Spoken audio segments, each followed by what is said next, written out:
கர்த்தருடைய பரிசுத்தமான நாம மகிமைப்படுவதாக.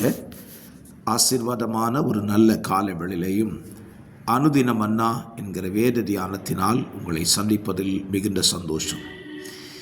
கிருபையாய் கர்த்தர் நமக்கு கூட்டி கொடுத்த ஒரு நல்ல நாளுக்காக ஆண்டவருக்கு நன்றி சொல்லுவோம்.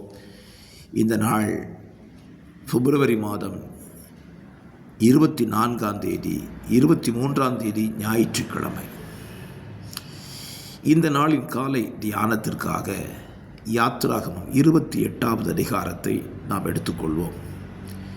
இந்த அதிகாரம் 43 வசனங்களை உள்ளடக்கி இருக்கிறது. இந்த அதிகாரத்தினுடைய சாராம்சம் என்னவென்றால், தேவனுக்கு ஊழியம் செய்கிற அல்லது ஆசரிப்பு கூடாரத்தில் ஊழியம் செய்கிற ஆசாரியர்களாயிருக்கிற ஆரோனுக்கும் அவனுடைய சந்ததிகளுக்கும் சொல்லப்பட்டதான ஆசாரிய வஸ்திரம் எப்படி உண்டாக்கப்பட வேண்டும், அவர்கள் வஸ்திரம் எப்படி தரிப்பிக்கப்பட வேண்டும் என்பதை மிக தெளிவாக இந்த அதிகாரத்தில் தேவன் கோடிட்டு காண்பித்து உள்ளார். இந்த அதிகாரத்தை நீங்கள் வாசித்தீர்களானால், ஆரோனும் அவன் குமாரர்களும் உடுத்த வேண்டிய வஸ்திரங்களில் என்னெல்லாம் இருக்கணும் அப்படிங்கிறத கர்த்தர் வடிவமைத்து கொடுத்திருக்கிறார். என்னை கேட்கிற அருமையான கர்த்தருடைய பிள்ளைகளே, இன்றைக்கு இருக்கிற கிறிஸ்தவ உலகம் தேவன் ஆடைகளை பார்க்கிறதில்லை, தேவன் இருதயத்தை தான் பார்க்கிறார்.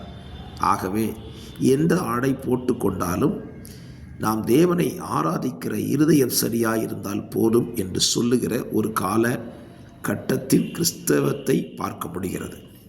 ஆனால் நான் ஒன்று சொல்லுவேன், வஸ்திரம் முக்கியம் அல்லவென்று தேவன் கருதி இருந்தால், ஆசாரியனாகிய ஆரோனுக்கும் அவன் குமாரருக்கும் நீங்கள் எந்த வஸ்திரத்தை உடுத்தி கொள்ளுங்கள், எப்படியும் உடுத்தி கொள்ளுங்கள், இருதய பரிசுத்தத்தோடு எனக்கு நீங்கள் ஆசரிப்பு கூடாரத்தில் ஆலயத்தில் ஆராதனை செய்தால் போதும் என்று சொல்லியிருக்கிறார். ஏன் ஆண்டவர் வஸ்திரத்தை குறிப்பிட்டு ஒரு அதிகாரம் முழுவதும் வஸ்திரத்தை குறித்து பேச காரணம் என்ன? அப்படியானால் இன்றைக்கும் நம்முடைய வஸ்திரங்கள், அதே விசேஷமாக ஆசாரியர்கள் ஊழியம் செய்கிற ஊழியக்காரர்களுக்கு வஸ்திரத்துக்கென்று கவனம் செலுத்தப்பட வேண்டும். இன்றைக்கி ஊழியக்காரங்களுடைய வஸ்திரங்களை பார்த்தாலே வருந்தத்தக்கதாக தான் இருக்கிறது. உலகத்தாரை போல ஆடை அணிந்து கொண்டு உலகத்தாரை போல எதெல்லாம் போட முடியுமோ அதெல்லாம் போட்டுக்கிட்டு வந்து தான் ஆலயத்தில் நிற்கிறாங்க. அவர்களை பார்க்கிற விசுவாசிகள் நிலைமை அதைவிட பரிதாபம்.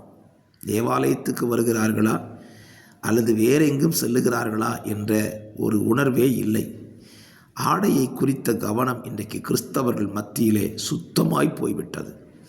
இந்த காலவெளியிலே தயவாயும் பட்சமாயும் கேட்டுக்கொள்வேன், இன்றைக்கு ஆராதனை நாள் அல்லவா?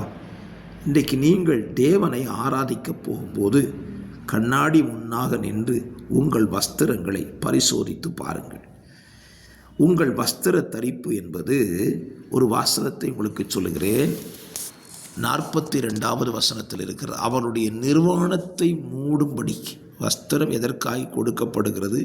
நிர்வாணத்தை மூடுவதற்குத்தான் வஸ்திரம் கொடுக்கப்படுகிறது. கண்ணாடி முன்னால் நில்லுங்க, உங்கள் நிர்வாணம் வெளியே தெரிதான் பாருங்கள். உங்கள் வஸ்திரம் அப்படிப்பட்ட வஸ்திரமாக இருந்தால் அதை தரிக்காதிருங்கள். உங்கள் முழு சரீரத்தையும் மறைத்து கொள்ளுகிற ஒரு நல்ல வஸ்திரத்தை அணிந்து கொண்டு, அந்த வஸ்திரமும் சுத்தமாய வஸ்திரத்தை தரித்து கொண்டு பிதாவாகிய தேவனை ஆராதிக்க வாருங்கள். ஊழியர்களாயிருந்தாலும் சரி, விசுவாசிகளாயிருந்தாலும் சரி, தேவன் விரும்புகிற ஒரு நல்ல வஸ்திரத்தை தரித்து தெய்வத்தை ஆராதித்தால் அது தேவனுக்கு எத்தனை பிரியமாயிருக்கும்.